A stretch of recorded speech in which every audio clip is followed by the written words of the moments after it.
En accédant à la magistrature suprême le 16 octobre 2009, le président Ali Bongo Ondimba place son mandat sous le sceau du renouveau politique. Le troisième président de la République gabonaise s'illustre par sa volonté affirmée de développement socio-économique. À la base de toute condition de développement, l'éducation est un facteur essentiel de croissance. Le système éducatif gabonais aujourd'hui connaît une véritable transformation. Il s'agit de 21 salles de classe. 21 salles de classe avec des tables bancs et tout ça.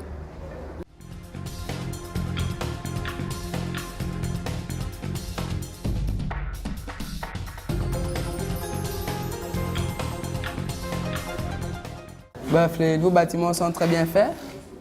On est très à l'aise. Avant, on était un peu serré, mais c'est bon. Puisqu'ils ont acheté de nouveaux bâtiments, c'est très bien, on est à l'aise. Les salles de classe sont propres, c'est bien entretenu. Je suis contente d'être dans les nouveaux bâtiments. Les classes sont grandes, les murs sont propres pour le moment. Et je suis fière de mon établissement. Le président de la République s'emploie à doter le pays d'un système éducatif de qualité et de référence.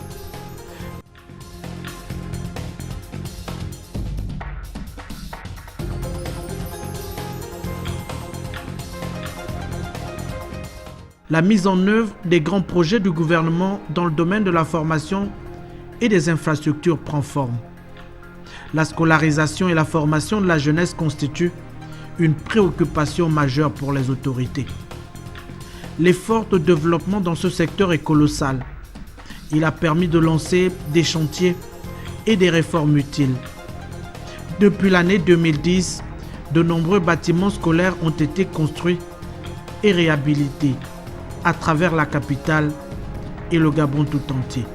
Donc voilà, c'est un établissement qui au départ comptait 41 salles de classe avec environ 1200 élèves. Depuis cette année, nous sommes passés à 1500 élèves parce que nous avons eu la chance de bénéficier, grâce au concours de l'ANGT, de 17 salles de classe supplémentaires dans 3 bâtiments neufs qui nous ont été livrés depuis l'année dernière. Voilà. Cette année-ci, nous comptons donc 58 salles de classe, soit environ 1500 élèves.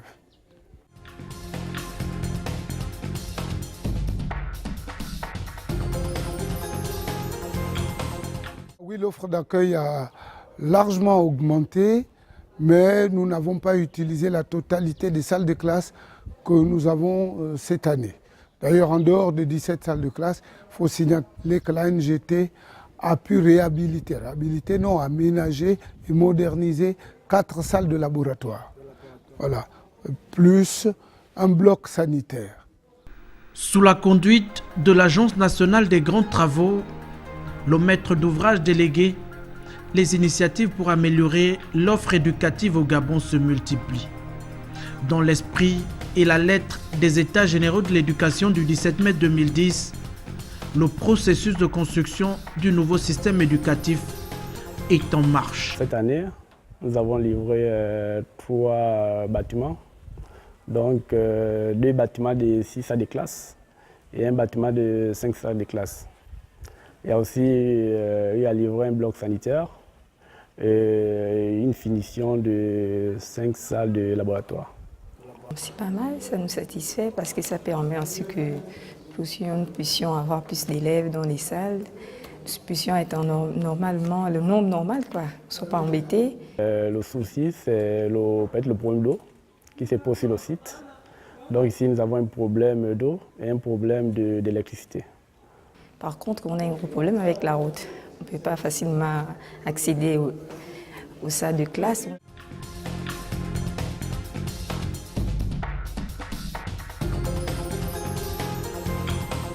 Nous en profitons pour dire que les autorités qui nous écoutent, le gouvernement en l'occurrence, devrait faire un effort, et l'ANGT, que vous représentez ici, pour que rapidement ces problèmes-là soient solutionnés.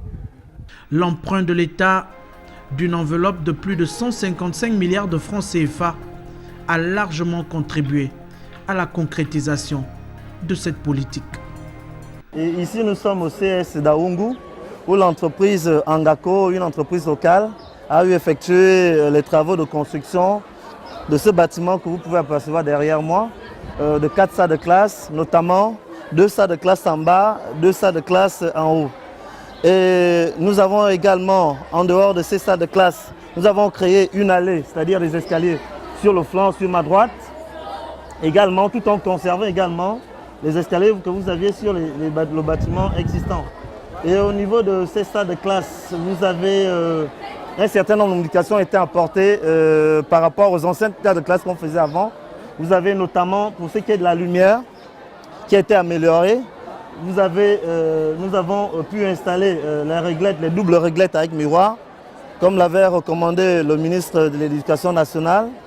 Et vous avez aussi, sur le flanc arrière, nous avons pu améliorer ce bâtiment par l'installation des cloisons boîtes à lettres, ce qui permet également que quand il pleut, l'eau ne puisse pas s'infiltrer dans les salles de classe. Voilà, ok.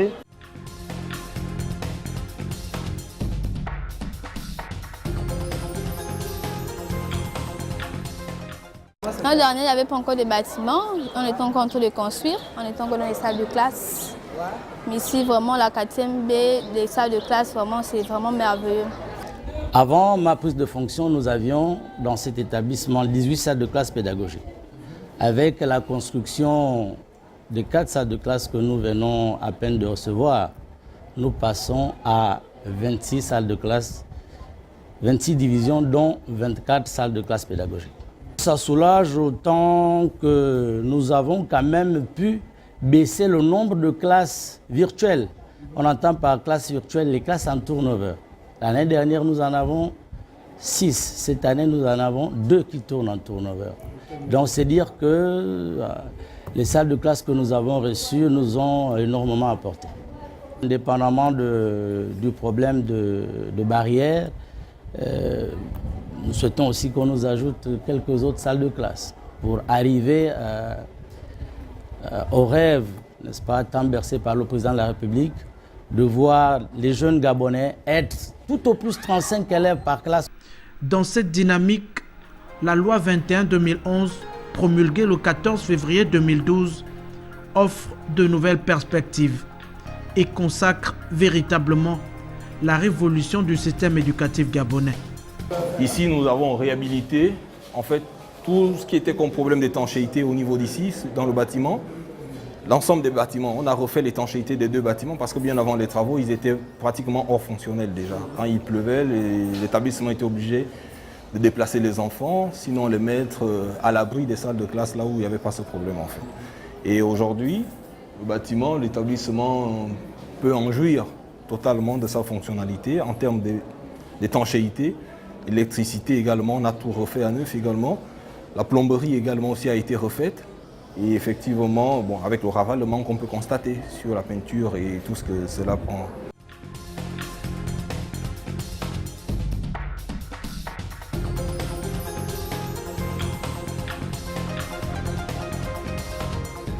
Dans de meilleures conditions d'études, la jeunesse gabonaise pleinement peut s'épanouir.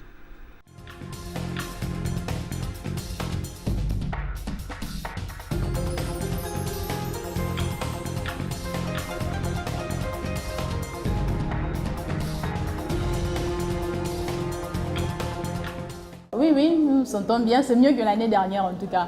Parce que faire cours dans des salles propres, en tout cas, ouais, ça va. Oui, ça va, c'est vraiment très bien. Pourquoi pas aussi avoir des splits? Lorsque je me suis rendu dans les salles, le fait de voir des murs propres, des tableaux refaits, cela encourage vraiment l'élève à se sentir bien dans la salle. Et ça, c'est essentiel, c'est carrément l'essentiel lorsqu'un élève se sent bien dans sa salle. D'être assis dans un endroit assez sain, cela fait énormément plaisir. Engagé dans un processus de développement inclusif et porteur de réformes, le Gabon dispose également d'un des 10 meilleurs taux d'alphabétisation du continent. La valorisation du potentiel humain constitue l'un des piliers de la politique du chef de l'État et de son projet pour un Gabon émergent. Nous avons réhabilité 24 salles de classe, oui, pour permettre une amélioration substantielle des salles de conditions d'apprentissage des enfants dès la rentrée 2013 qui en cours en fait.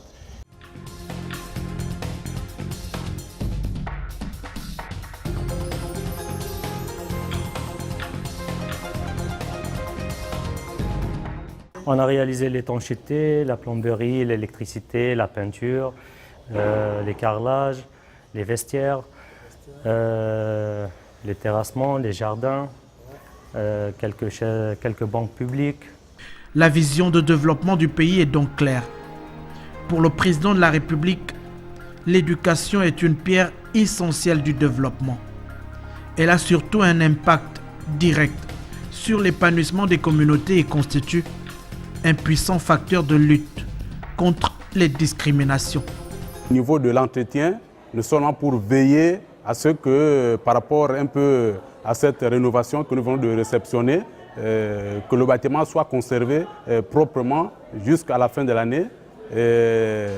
Même au niveau des sanitaires, l'élève met son nom et on lui remet les clés pour qu'il aille se soulager et il remet les clés à la surveillance.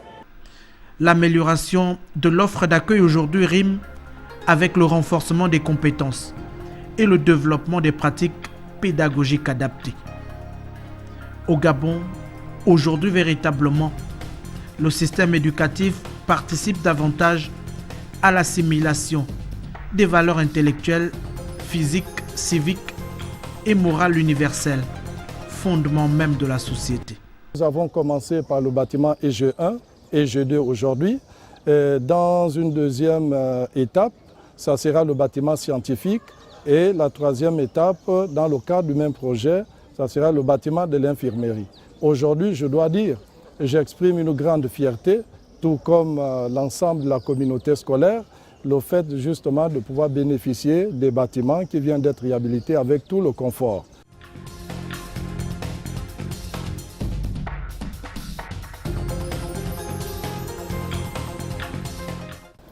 Il n'est pas surprenant que les bâtiments qui sont réceptionnés aujourd'hui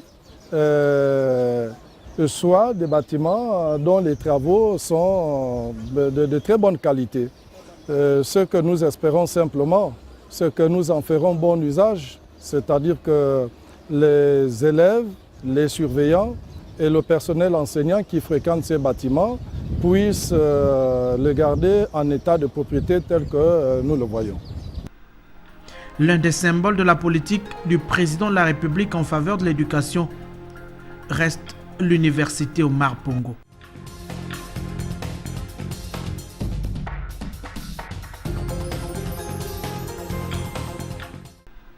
Depuis 1970, l'établissement est le creuset de l'intelligentsia au Gabon. Les États généraux organisés en 2010 auront marqué d'une pierre blanche l'histoire de l'UOB. L'offre d'accueil dans cette université a connu une croissance exponentielle. Le projet de l'ANGT à l'UOB s'inscrit dans la modernisation et la sécurisation des universités existantes. Donc cela consiste essentiellement à la réhabilitation des bâtiments, ça c'était une première phase, et à l'augmentation des capacités d'accueil, que ce soit pour des salles pédagogiques ou des bureaux des professeurs. Dans les départements et facultés, de nouveaux bâtiments ici ont vu le jour. L'UOB poursuit donc sa cure de jouvence.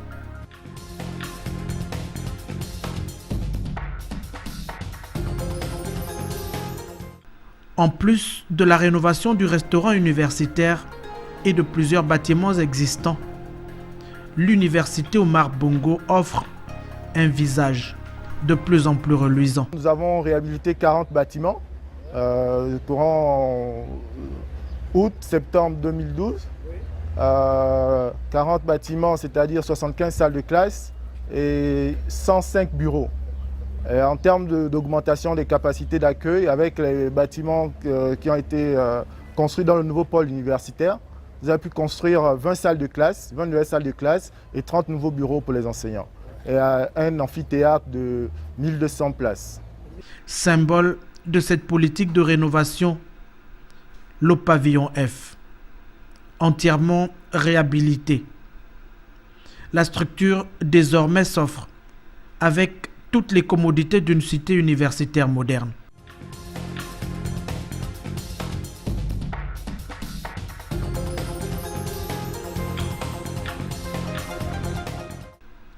Climatiseur, douche, toilette, écran plasma dans les chambres, la structure témoin est prête à la livraison.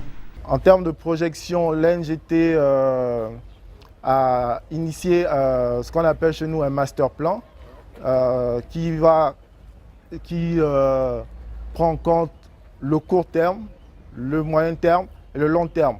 Donc en termes de court terme, déjà c'est la modernisation, la réhabilitation des plateaux sportifs, la réhabilitation des voiries existantes et l'amélioration du confort en ce qui concerne le restaurant universitaire en modernisant les équipements en cuisine et en agrandissant les espaces de cuisine. Le futur du Gabon se construit donc aujourd'hui. La mise en œuvre des projets d'infrastructures et d'équipements dans l'enseignement est une réponse concrète aux questions de développement. La revalorisation des bourses d'études intègre tout aussi bien cette logique. L'intérêt pour l'enseignement et l'éducation au Gabon est réel.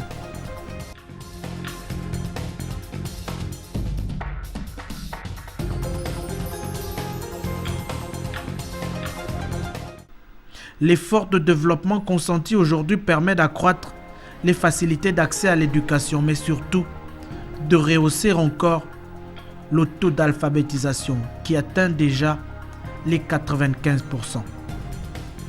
Dans un pays où la scolarité est obligatoire de 6 à 16 ans, le développement à l'horizon 2025 vise à bâtir un système éducatif de qualité. En tout cas, tout est déjà installé, tout est déjà prêt. C'est juste l'installation et puis la jonction de tout le reste. C'est juste on les prend, on les pose et puis on fait l'installation complète. On a des parcelles. Donc, dans chaque parcelle, on a des parcelles. Par exemple, on prend l'exemple de parcelle 10. Donc, il y a 55 modules dans cette parcelle. Et donc, dans la parcelle 10, donc, une salle de classe constitue au minimum 3 à 4 modules.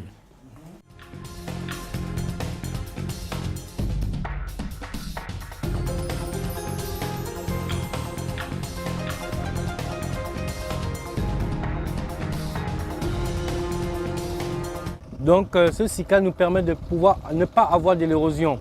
Actuellement, on a installé sur presque tous les semelles isolées et les poteaux amorces. Bon, là, comme ils ont terminé certains ouvrages, ils sont en train maintenant de faire du remblai sur ces ouvrages qui ont été faits. C'est pour cela que nous avons même estimé en vous disant que dans 1 à 2 semaines, nous pourrions commencer à poser les modules. Donc tout est prêt, la fondation est, comment dirais-je, est à 100% réalisée. Maintenant, nous sommes sur l'installation de la plateforme, nivellement et puis c'est bon.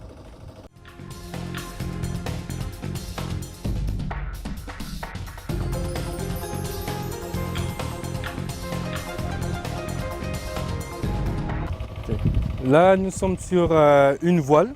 Ils ont coulé une semelle filante et ils ont installé les barres de fer pour les attentes de voile. Après, nous allons mettre une talonnette, faire monter notre voile à cette hauteur, plus nous allons couler un dallage. Donc ce serait comme ici, ce serait une terrasse.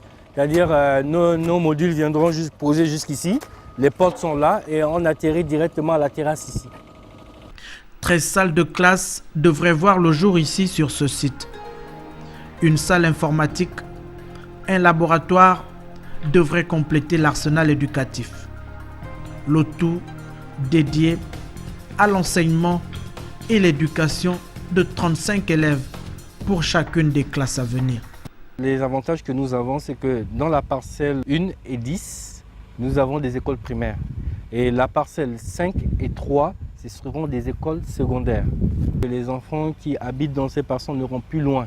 C'est-à-dire que tout est focalisé dans la zone, on n'aura plus des difficultés à se déplacer plus loin pour obtenir aller apprendre très loin, puisque ces établissements seront installés dans ces parcelles. Instruire, c'est construire, disait l'écrivain français Victor Hugo. Le futur en construction, aujourd'hui, prépare donc des lendemains chargés d'espoir pour la jeunesse, force vive du Gabon de demain.